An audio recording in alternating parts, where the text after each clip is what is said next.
ಈ ರೀತಿ ಒಂದ್ಸತಿ ಮಸಾಲ ರೊಟ್ಟಿ ಮಾಡಿಕೊಡಿ. ಎಲ್ಲರೂ ತುಂಬ ಇಷ್ಟಪಟ್ಟು ತಿಂತಾರೆ. ಎಷ್ಟು ತೆಳು ಬೇಕಾರೋ ಅಷ್ಟು ತೆಳುವಾಗಿ ಮಾಡ್ಕೋಬೋದು. ಭಾಳ ರುಚಿಯಾಗಿರುತ್ತೆ ಮತ್ತು ಆರೋಗ್ಯಕರವಾಗಿರುತ್ತೆ. ಇದಕ್ಕೆ ನಾನು ಸಬ್ಸಿಗೆ ಸೊಪ್ಪನ್ನೆಲ್ಲ ಸೇರಿಸಿದ್ದೀನಿ. ಜೀರಿಗೆ, ಸಬ್ಸಿಗೆ ಸೊಪ್ಪು, ಹಸಿಮೆಣಸಿಕಾಯಿ ಎಲ್ಲ ಸೇರಿಸಿ ಮಾಡೋಂಥದ್ದು.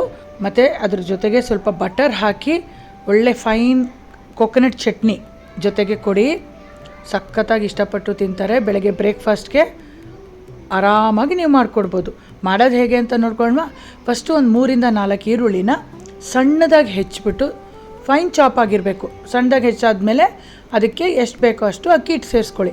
ನಾನಿಲ್ಲಿ 4 ದೊಡ್ಡ ಟೇಬಲ್ ಸ್ಪೂನಲ್ಲಿ ಅಕ್ಕಿ ಹಿಟ್ಟು ಸೇರಿಸಿ ಜೀರಿಗೆ ಕಾಳು ಮತ್ತು ಓಮ್ ಕಾಳು ಅಂತೂ ಭಾಳ ಫ್ಲೇವರ್ ಆಗಿರುತ್ತೆ ಮತ್ತು ಡೈಜೆಷನ್ಗೆ ತುಂಬ ಒಳ್ಳೆಯದು, ಎಲ್ರಿಗೂ ಗೊತ್ತಿರೋ ಹಾಗೆ. ಮತ್ತು 1 ಇಂಚು ಶುಂಠಿನ ಸಣ್ಣದಾಗಿ ಹೆಚ್ಚಾಕಿ ಸಬ್ಸಿಗೆ ಸೊಪ್ಪನ್ನು ಒಂದು ಅರ್ಧ ಕಟ್ಟಷ್ಟು ಕ್ಲೀನಾಗಿ ತೊಳೆದ್ಬಿಟ್ಟು ಕಡ್ಡಿ ಇಲ್ಲದೇ ಸೊಪ್ಪನ್ನು ಸಣ್ಣದಾಗಿ ಹೆಚ್ಚಿಬಿಟ್ಟು ಹಾಕಿದ್ದೀನಿ. ಕೊತ್ತಂಬರಿ ಸೊಪ್ಪು, ಒಂದು ಸ್ವಲ್ಪ ಕರ್ಬೇವಿನ ಸೊಪ್ಪು, ಇಂಗು, ತೆಂಗಿನಕಾಯಿ ಫ್ರೆಶ್ ಆಗಿ ತುರಿದಂಥ ಕಾಯಿ ತುರಿ ಎಲ್ಲನೂ ಸೇರಿಸಿ ನೀರು ಹಾಕಿ ಗಟ್ಟಿಯಾಗಿ ಹಿಂಗೆ ಕಲಿಸ್ಕೊಂಡಿದ್ದೀನಿ. ನೋಡಿ, ಮುದ್ದೆ ಆಕಾರಕ್ಕೆ ತೊಗೊಂಡ್ರೆ ಬರಬೇಕು, ಆ ಥರ ಕಲಿಸ್ಕೊಂಡಿದ್ದೀನಿ.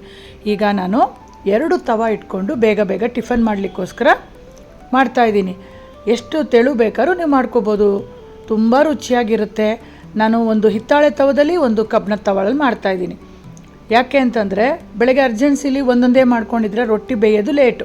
ನಿಮಗೆ ಇನ್ನೂ ಬೇಗ ಈಸಿಯಾಗಿ ಆಗಬೇಕು, ಡೈರೆಕ್ಟಾಗಿ ತವ ಮೇಲೆ ಹಾಕೋಕ್ಕಾಗಲ್ಲ ಅಂದವರು ಪಾರ್ಚ್ಮೆಂಟ್ ಪೇಪರ್ ಬರುತ್ತಲ್ಲ, ಬಟರ್ ಪೇಪರ್, ಪಾರ್ಚ್ಮೆಂಟ್ ಪೇಪರ್ ಸಿಗುತ್ತೆ. ಆನ್ಲೈನಲ್ಲೂ ಸಿಗುತ್ತೆ, ಸೂಪರ್ ಮಾರ್ಕೆಟ್ಗಳಲ್ಲೂ ಸಿಗುತ್ತೆ. ನೀವು ಅದನ್ನು ತೊಗೊಂಡು ಅದ್ರ ಮೇಲೂ ಕೂಡ ರೊಟ್ಟಿ ತಟ್ಟಿ ಮಾಡ್ಕೋಬೋದು.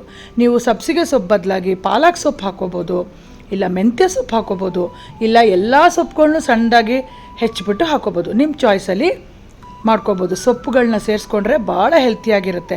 ಖಂಡಿತ ಈ ರೆಸಿಪಿನ ಟ್ರೈ ಮಾಡಿ. ನಿಮಗೆಲ್ಲರಿಗೂ ಇಷ್ಟ ಆಗುತ್ತೆ ಅಂದ್ಕೊಂಡಿದ್ದೀನಿ.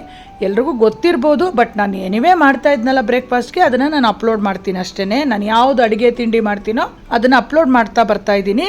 ಯಾರಿಗೆ ಗೊತ್ತಿರಲ್ವೋ ಅವ್ರು ನೋಡ್ಕೊಂಡು ಮಾಡ್ಬೋದು, ಗೊತ್ತಿರೋರಿಗಲ್ಲ ಇದು. ಖಂಡಿತ ಟ್ರೈ ಮಾಡಿಬಿಟ್ಟು ಹೇಗೆ ಬಂತು ಅಂತ ನಿಮ್ಮ ಕಮೆಂಟ್ಸಲ್ಲಿ ಹೇಳಿ. ವೀಣಾ ಲಕ್ಷ್ಮೀನಾರಾಯಣ್ ಪೇಜನ್ನು ಫೇಸ್ಬುಕ್ಕಲ್ಲಾಗಲಿ ಇನ್ಸ್ಟಾಗ್ರಾಮಲ್ಲಾಗಲಿ ದಯವಿಟ್ಟು ಫಾಲೋ ಮಾಡ್ಕೊಂಡು ನೋಡಿ. ಮತ್ತು ಯೂಟ್ಯೂಬಲ್ಲಿ ಏನಾದ್ರು ನೋಡ್ತಾ ಇದ್ದರೆ ಅಮುದಂ ನಿತ್ಯಂ ಚಾನಲ್ಗೆ ಹೋಗಿ ಸಬ್ಸ್ಕ್ರೈಬ್ ಮಾಡ್ಕೊಳ್ಳಿ. ಖಂಡಿತ ನಿಮ್ಮ ಸಪೋರ್ಟು ನಮ್ಮ ಚಾನಲ್ ಮೇಲೆ ಇರಲಿ ಅಂತ ಕೇಳ್ಕೊತೀನಿ. ಮತ್ತೆ ಬೇರೆ ವಿಡಿಯೋದಲ್ಲಿ ಬೇರೆ ರೆಸಿಪಿಯೊಂದಿಗೆ ಸಿಗ್ತೀನಿ. Until then take care friends, ಬಾಯ್.